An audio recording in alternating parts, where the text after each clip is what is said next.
Dibohong. Aku hanya memikirkan satu peraturan penting. Kenapa kau lakukan hari ini kalau kau bisa melakukannya besok? Hahaha. Few moments later.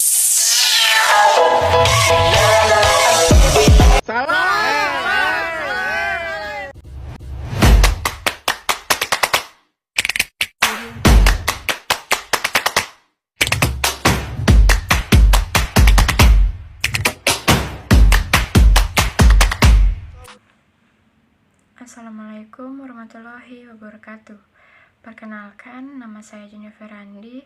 Saya dari Fakultas Psikologi dari Universitas Bosowa dengan NIM 4524091267. Nah, tujuan saya membuat video kali ini yaitu untuk membahas tentang ukuran kebenaran dan juga klasifikasi dan hierarki ilmu. Nah, yang pertama saya akan membahas yaitu tentang ukuran kebenaran. Berpikir merupakan suatu kegiatan untuk menentukan pengetahuan yang benar. Apa yang disebut benar bagi orang, belum tentu benar bagi orang lain. Karena itu, kegiatan berpikir adalah usaha untuk menghasilkan pengetahuan yang benar. Yang benar itu atau kriteria kebenaran. Dan pada setiap jenis pengetahuan tidak sama kriteria kebenarannya karena sifat dan watak pengetahuan itu berbeda. Pengetahuan tentang alam metafisika tentunya tidak sama dengan pengetahuan tentang alam fisik. Nah, alam fisik pun memiliki perbedaan ukuran kebenaran bagi setiap jenis dan bidang pengetahuan. Nah, dalam pembahasan ini saya akan membahas kebenaran yang lainnya secara inheren dan akan masuk dalam kategori kebenaran epistemologis. Nah, teori yang menjelaskan kebenaran epistemologis adalah yaitu yang pertama, teori korespondensi. Nah, teori korespondensi atau yang disebut juga dengan the accordance theory of truth. Nah, menurut teori ini, kebenaran atau keadaan benar itu apabila ada kesesuaian atau korespondens antara arti yang dimaksud oleh suatu pernyataan atau pendapat dengan objek yang dituju oleh pernyataan atau pendapat tersebut. Dengan demikian, kebenaran epistemologis adalah kemanunggalangan antara subjek dan objek. Nah, pengetahuan itu dikatakan benar apabila di dalam kemanunggalangan yang sifatnya intrinsik, intensional, dan pasif aktif terdapat kesesuaian antara apa yang ada di dalam pengetahuan subjek dengan apa yang ada di dalam objek. Hal itu karena puncak dari proses kognitif manusia terdapat di dalam budi atau pikiran manusia atau intelektus. Maka pengetahuan adalah benar bila apa yang terdapat di dalam budi pikiran subjek itu benar dan sesuai dengan apa yang ada di dalam objek. Nah, yang kedua yaitu teori koherensi tentang kebenaran. Nah, teori koherensi yang sering pula dinamakan the coherence theory of truth. Nah, menurut teori ini, kebenaran tidak dibentuk atas hubungan antara putusan atau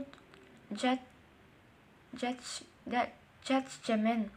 Nah, dengan sesuatu yang lain yaitu fakta atau realitas, tetapi atas hubungan antara putusan itu sendiri. Dengan perkataan lain, kebenaran ditegakkan atas hubungan antara putusan yang baru itu dengan putusan yang lainnya yang telah kita ketahui dan akui kebenarannya terlebih dahulu. Yang ketiga yaitu teori pragmatisme tentang kebenaran. Nah, pragmatisme berasal dari bahasa Yunani pragma, yang artinya yang dikerjakan, dilakukan, perbuatan, tindakan, dan sebutan bagi filsafat yang dikembangkan oleh William James di Amerika Serikat. Dan menurut filsafat ini, benar tidak hanya suatu ucapan, dalil, atau teori semata-mata tergantung kepada asas manfaat. Nah, sesuatu dianggap benar jika mendatangkan manfaat dan akan dikatakan salah jika tidak mendatangkan manfaat. Klasifikasi dan hierarki. Nah, berikut ada klasifikasi dan hierarki ilmu.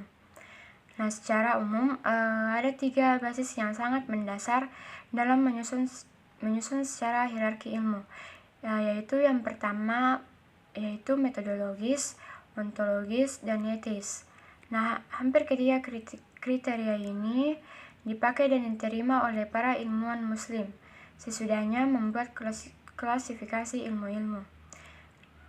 Nah, adapun tokoh Al-Farabi membuat klasifikasi ilmu secara filosof ke dalam beberapa wilayah, seperti ilmu-ilmu matematis, ilmu alam, metafisika, ilmu politik, dan jurisprudensi, dan teologi diakletis.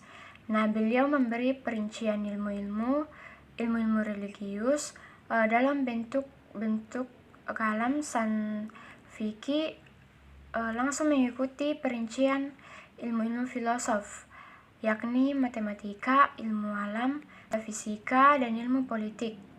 Nah, secara umum, ilmu-ilmu berkembang dalam sejarah Islam meliputi ilmu Al-Quran, ilmu hadis, ilmu tafsir, bahasa Arab, ilmu kalam atau teologi, fikih siasa atau hukum tata negara, peradilan, dakwah Islam, sains Islam, pendidikan Islam, peradaban Islam, perbandingan agama, kebudayaan Islam, pembaharuan, dan pemurnian dalam Islam. Nah, studi wilayah Islam dan studi bahasa-bahasa dan sastra-sastra Islam.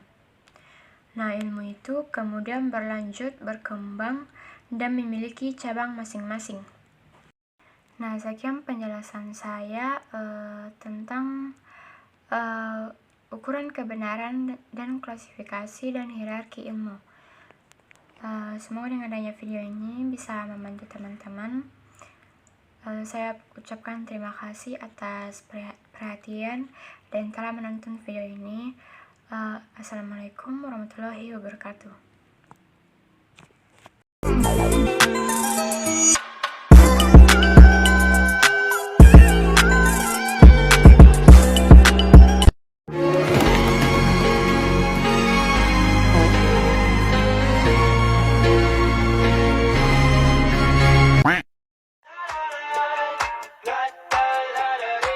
I got my head out the sunroof, I'm blasting my favorite tunes. I only got one thing on my mind. You got me stuck on the thought of you.